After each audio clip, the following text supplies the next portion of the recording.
All right, so I thought I'd take a few minutes and just have a conversation about the Bigsby vibrato system, tremolo system, and why I even decided to do a version of my own and do some changes to the mechanics. And so this is a generic, this isn't a true Bigsby, but it's a generic version that I had lying around, and I just wanted to talk about that. So a couple things that are different about my tremolo is that I no longer use this forward tension bar or tension shaft.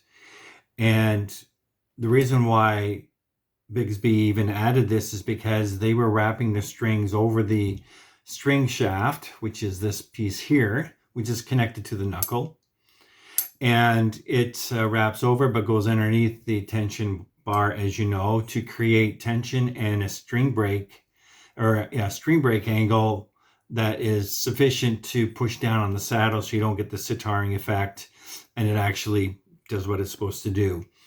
What I've done is I've removed that tension bar, I've moved the string shaft forward, and I do a wrap under the string shaft, which gives you a straight shot right to the saddles without this secondary shaft being in the way. As I roll this shaft, even now, there are tight spots in it, and which would create issues with sustain and resonance. You would lose a lot of that energy just from it going underneath this shaft alone.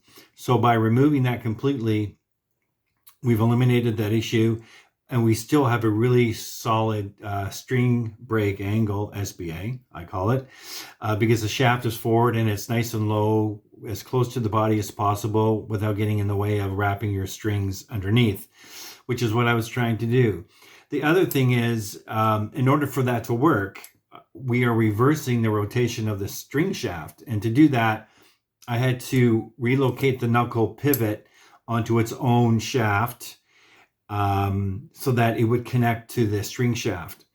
And I'm using a tendon system that can carry up to a 600-pound load free. And what that also does is it no longer is connected to the string shaft directly as the knuckle would be on the Bigsby, if that's making any sense. What you find, or what you may not realize, is when a Bigsby is under tension and you have the spring system here and you're using the arm on it, it's actually twisting on the string shaft as well, and it's also pushing on the bearings, needle bearings or bushings, in a very uneven way. By going with the system that I use, being on a separate shaft, that tendon is basically invisible to the system, and all it's simply doing is releasing and springing back once you let the arm up of the tension, rotational tension on that string shaft. So those are two reasons why I even decided to go through the whole rigmarole of designing a tremolo system. Plus, I wanted to make something that looked a little different, a little funkier, maybe a little bit steampunk than just your basic base plate that holds a couple of shafts. I wanted something that looked a little more elegant and cosmetically nice for the guitar. So the ones that I'm working on right now presently are for the Telecaster. And these, this base plate and my base plate for the T-Bone actually line up width and length perfectly. So I know they will fit your Telecaster. These have your 4 mounting holes that are visible. Mine uses 3 mounting holes.